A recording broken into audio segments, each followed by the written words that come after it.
Welcome to a new edition of the Neon Jazz interview series with veteran New York City jazz trumpeter and composer Alex Norris.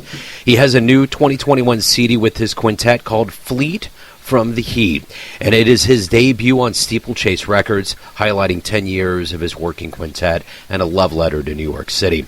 Over a long and satisfying career, he has appeared on close to 90 recordings as a sideman. He grew up in Columbia, Maryland, and began studying music at the age of 9. In 1992, he moved to New York City and quickly found work with the Village Vanguard Orchestra, Toshiko Akiyoshi's Jazz Orchestra, and Maria Schneider's band. His career is full of great stories. Enjoy. I'm really happy to work with you with Neon Jazz. Thank you. Great to talk to you. And your debut on Steeplechase, Fleet from the Heat. Talk to me a little bit about, I guess before we get into the actual construction of this album, we're again in the middle of the gray area, ambiguous area of this pandemic. And, you know, it at least has opened the door to live gigs and a potential for communicating in person with human beings. What does it mean to have this released right now? I mean, you pointed to a lot of why it's meaningful. I mean, because Nils Winther asked me to record a record for him right when the pandemic started, and I think at that time we thought that things were going to go a little smoothly and that maybe it would go away. But by April of 2020, it had just begun to intensify. So we had to postpone the date until November, and even at that, we still had really strict protocols within the studio, and Nils, unfortunately, wasn't able to be there for the recording, but we had to communicate a lot via email, etc. What it means for me, it's a lot of things. It's my third record. I did one for Fresh Sounds in 2000, and another one for Brooklyn Jazz Underground in 2015. I realize I'm on a ton of records as a sideman. Most of my friends feel that I'm tragically under-recorded as a leader, and I kind of tend to agree. The problem is, putting records together, for me, it's expensive. But luckily, Nils creates a venue for guys where we can do this. So it's great and meaningful, and I'm hoping in my remaining years to record more frequently, either for Steeplechase. Well, let's start with this one, and I hope to do more for Steeplechase, but we'll see. So what do you ultimately want the listener to get from this album? People who know my work, they probably know me as someone who plays in a lot of bands where the music is extremely complex and is extremely demanding on the player, or they know me in Latin jazz settings. Both settings I love, and I'm so grateful to be highly represented as a sideman in those things. This record is very different. It's a real straight-ahead jazz record of all my original music. At least that's what I'm trying to accomplish. And I picked my buddies, my longtime friends who've been part of my regular band that plays at Smalls 1 to 2 times a year for the past more than a decade, really. And like I said, it's a side of me that they might not get from my sideman work, but it's something I really wanted to put out there. And I'm not trying to break any new ground. I'm not trying to, be the next page in the jazz history book. I'm just trying to do some swinging jazz that I love, and I hope you like it. And if you don't like it, that's okay too. Well, I guess that's the name of the game right now with what we've been going through and what we are going through. I mean, it seemed like the great thing about a month ago, man, to be honest with you, is that I was having conversations with cats that was like, the doors are opening up. I was going to clubs in Kansas City. Everybody was out. There was this reinvigoration of everything, and now it's kind of like the numbers went up and we get back into that gray, cloudy area. But I think even with that, I think there's still opportunities for things to be open, and I think people need feel-good music. They just need something that's going to wash over them and give them that vibe that will make them feel good about being alive. So I think so too. I forgot to speak about that, but I feel exactly what you feel. Like right now, my own work has really picked up, and it's still, riding high. But as you indicated, with the new numbers, we could see it. We're already seeing a bit of a downturn. It hasn't affected me yet, but it could affect me anytime. And I'm just sorry to see it go the direction it has. But I think, like you said, people still need music, and I'm glad it's coming out now, and I hope people can enjoy it. Talk to me a little bit about, you started playing at 9, you're from Columbia, Maryland. Talk to me a little bit about, we all have this flashpoint where we get the jazz bug or you want to be a musician, probably more specifically jazz. How did all of this start kind of happening for you? Well, I kind of knew at a young age I wanted to be a musician. It just seemed, I was lucky to know some professional musicians. My parents were amateur musicians, and I knew some professional musicians at a young age because my brother was studying violin. And I thought, wow, what a cool way to make a living. You know, I didn't really comprehend at a young age how tough it is, but it just seemed, wow, what better way to make a living? That's your job. And I was headed more of a classical direction, but at the same time, you know, I loved rock and roll, and I played a little guitar on the side. And for me, jazz is kind of a merging of both those worlds, like the discipline and the beauty, harmonically and melodically of classical music mixed with the groove and the power and the fun of rock and roll. How I got into jazz is kind of, it didn't happen all at once. It was a very gradual thing. I accidentally bought a Fletcher Henderson record the year when I was 9 years old, but I turned out to really love it. Also, I got introduced to Maynard Ferguson and Chuck Mangione, who were both, like, I guess as close as you can get to pop stars on trumpet. Oh, and Herb Alpert. And that led me down that path further. I think when I was in high school, I had a band director that knew a lot about jazz, and he turned me on to Dizzy Gillespie and Miles Davis. That kept me further going in that direction. And I think one thing led to another. One artist to check out led to another artist to check out. And in my high school years, I found myself going to Baltimore to go to local jam sessions to jam on some easy tunes with some of the local musicians. And something about that just really took me. I've kept going with it. I haven't looked back. Right on. So talk to me a little bit about, like, your first shows. Like, what was it like when you got in there and you realized you were doing it? What were your first gigs like? You know, I didn't really have a whole, come to think of it, in high school, it wasn't so much that really struck me. But I remember when I went to college in Baltimore, and right away I joined a band that was kind of a world beat / Latin jazz, although we were headed in more of a Latin jazz direction than we knew we were.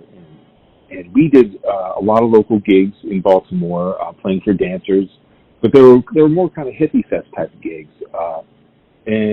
But we were playing Latin jazz, whether we knew it or not. A lot of times just, you know, blowing over one chord over a Latin groove for a long time.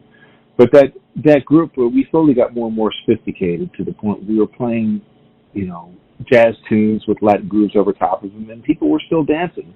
So I love the reaction I got from people actually dancing to the music, and dancing to music that I was helping create. I like that. But and then shortly after that, I did start going to jam with more of the straight ahead jazz musicians in Baltimore and DC, and I love the feeling of playing with a rhythm section. I love the feeling from an audience, like talking to an audience member that's, you know, saying something like, "Man, I hear what you're doing up there," or one compliment I always was, you know, coming in here I didn't think I liked jazz, but now walking away I like jazz. I always thought that was an extremely high compliment, but the compliments meant a lot, and just the feeling of, you know, sharing rhythm with other musicians, particularly in the rhythm section. It was always fun. What about the elders? What did the elders and kind of the stars on the stage around you teach you that you in turn have taught younger players over the years? You know what's funny? They didn't really sit me down, and I think this is probably the case with a lot of people. They didn't sit me down and say, "I'm going to teach you a lesson, son." They didn't do it like that. They just kind of led by example. One great opportunity I had during my college years was Gary Bartz had a local gig in Baltimore, and I would go see him, and sometimes just see him, but occasionally he let me sit in with him. And I think the first time I went to sit in with him, he called a slew of tunes, none of which I knew. But eventually I played a blues with him. And then that night went pretty, and he was complimentary. He never denigrated me. I know some guys thrived on, like, you know, an elder sitting them down, telling them they suck or whatever. I never really got that. And maybe they talked behind my back, I don't know. But, you know, when he called tune after tune that I didn't know and kind of laughed at me, I kind of said that, okay, I think I need to learn some tunes. And then, but when I played, you know, he said, "Hey, sounds good, come back another time." And I did keep coming back, and between those periods of time that I come back, I would learn a few more tunes, you know, some more easier ones like On Green Dolphin Street or All the Things You Are, etc. and he discovered that I knew tunes, or I was learning tunes. Another guy who was helpful, who's also still around, is the piano player playing with Bart's. His name is Bob Buda. He's like a local favorite in the Baltimore, D.C. area. He did tell me, man, you should really learn tunes. Just go home and learn them and memorize them. It's very important to memorize them. And then he eventually would invite me over to his house to jam with him, and we'd play tunes I know. Then he'd show me a new tune here and there. It was very encouraging, frankly. Another lesson I learned from an older musician who's a great alto player in D.C. named Charlie Young. One time I very brazenly just went up to the bandstand and started playing with him, and he sat me down and said, don't ever do that. The most respect you can show a musician is to just go and listen to him. So that was a stern lesson that I really appreciate. Looking back, and I could probably talk all day about little lessons I've learned here and there from the various older musicians, but I'm really thankful that they were around. Yeah, man, that's the kind of stuff I'm looking for. Every day you got to wake up and you got to be a musician. You got to be an artist. You create things that people like to listen to. What's the greatest part of this process for you of being a professional musician? The greatest part, I don't know if it's the greatest. Let me think of the greatest part. That might be a hard one. I mean, my day usually starts with me waking up and warming up. I do love that feeling when it takes me a while for my chops to come together, but I love that feeling when my chops come together and they just work. And later on in the night, when I go to play with whoever it is, and right now it's an enormous variety. I was telling somebody that lately I feel like I need to learn a new magnum opus every day, and it's challenging.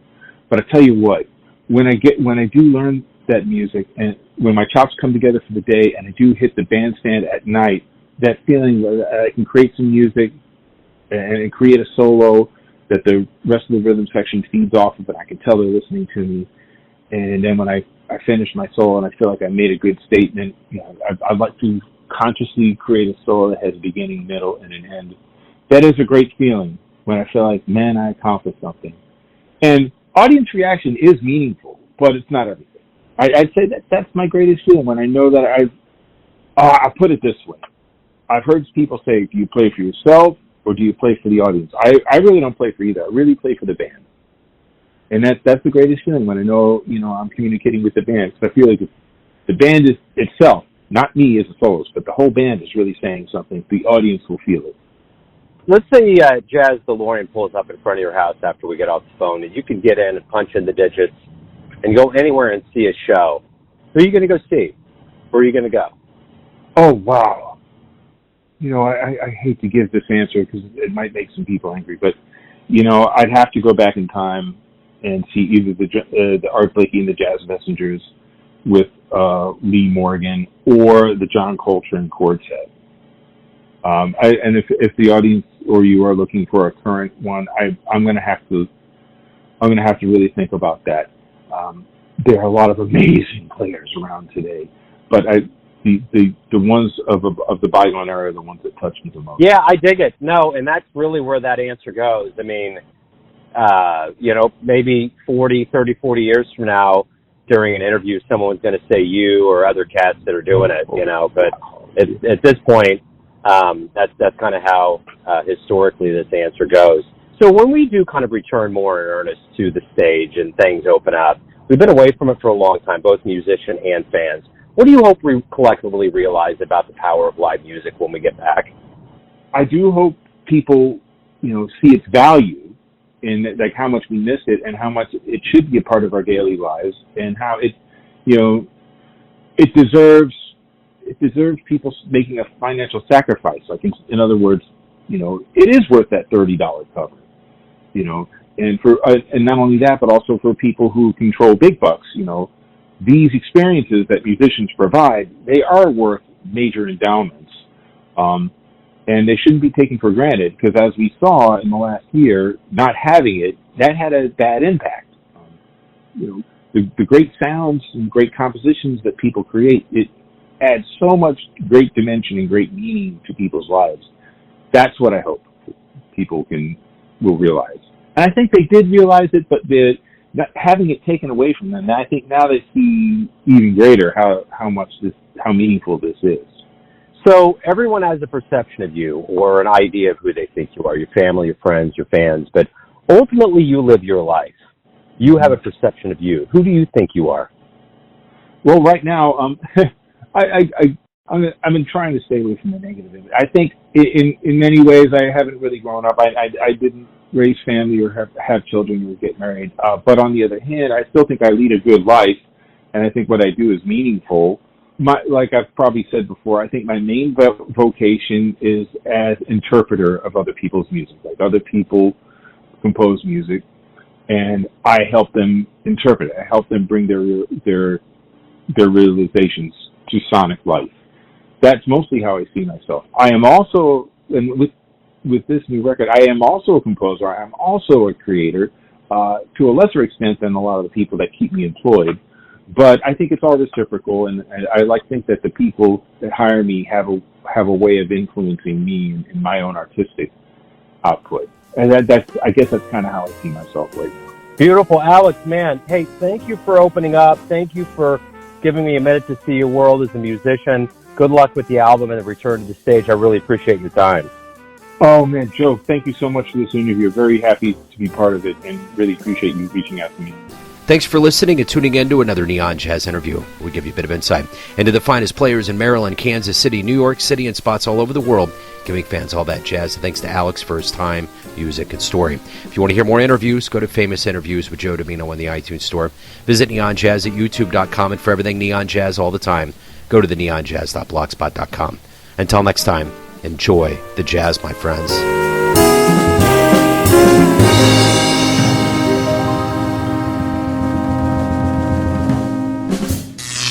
Neon Jazz.